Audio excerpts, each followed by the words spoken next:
Саламатсыңар урматтуу окуучулар. Силер менен дагы бир жолу амандашып жатканыма аябай кубанычтамын. Бүгүнкү сабактын темасы сандардын пайда болуу тарыхы. Сабактын максаты сандардын пайда болуу тарыхы жөнүндө окуп үйрөнөсүңөр. Мурдагы сандардын түрлөрү жөнүндө маалымат аласыңар жана сандык системаны айырмалай билүүнү үйрөнөсүңөр.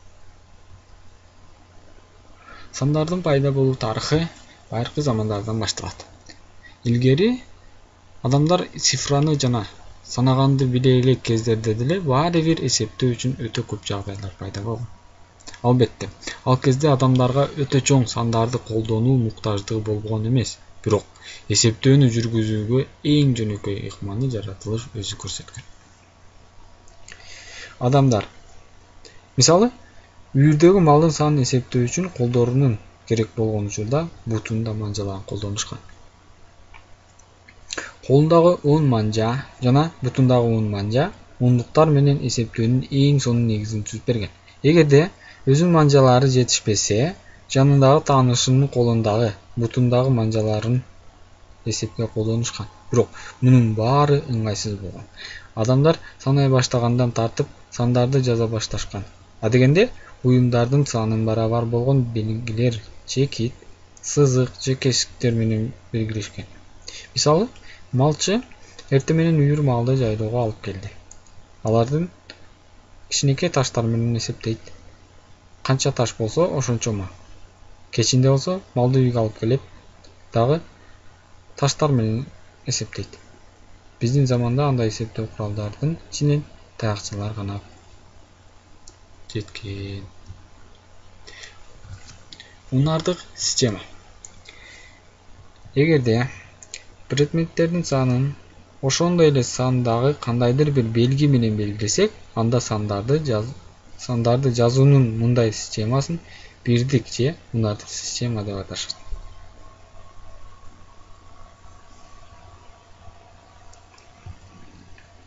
Мисалы, 10 санын унардык системада жазылышы төмөндөгүдөй. 10 топ же 10 баш кийим. Бул системаны биз азыр деле колдонобуз. Мисалы, торттогу шамдардын саны туулган күн ээсинин канча жашка чыккандыгын билгизет. Ушул сыяктуу эле 10 саныны билгизип турган 10 топ же болбосо 10 баш кийим. Египеттик система.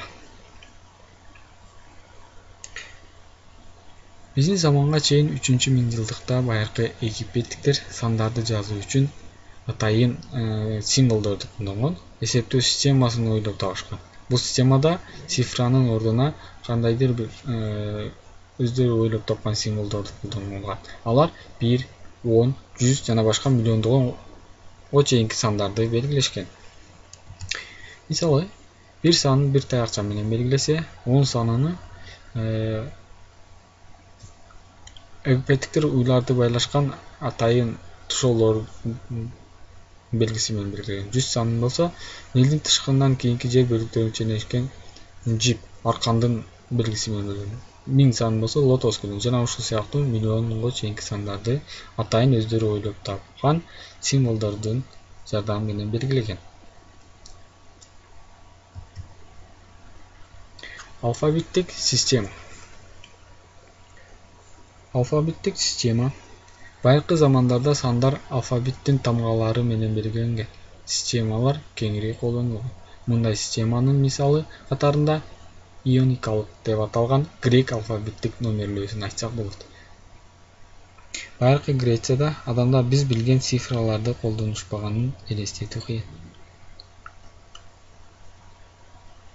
Бул жерде мисалдар көрсөтүлгөн. Маселен, альфа, бета, гамма сандары 1, 2, 3 сандарын белгилеген. Ушул сыяктуу ондуктар, жүздүктөрдү белгилеп алышкан.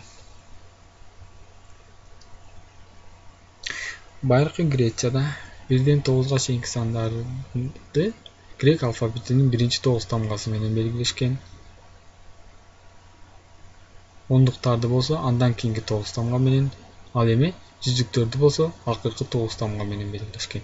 Цифраларды тамгалардан айырмалоо үчүн тамгалардын үстүнө кичинекей сызыкчаларды коюшкан.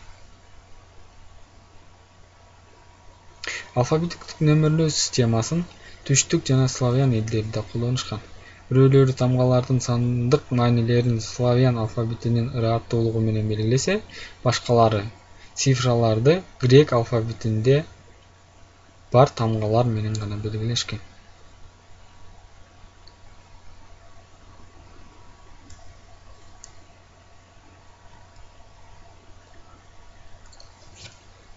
Бул 3 суроого жооп жазасыңар. Бул силерге үйгө тапшырма. Ушуну менен бүгүнкү сабагыбыз аягына келип жетти. Көңүл бурганыңар үчүн чоң рахмат. Кийинки сабакта амандашканча аман болгула.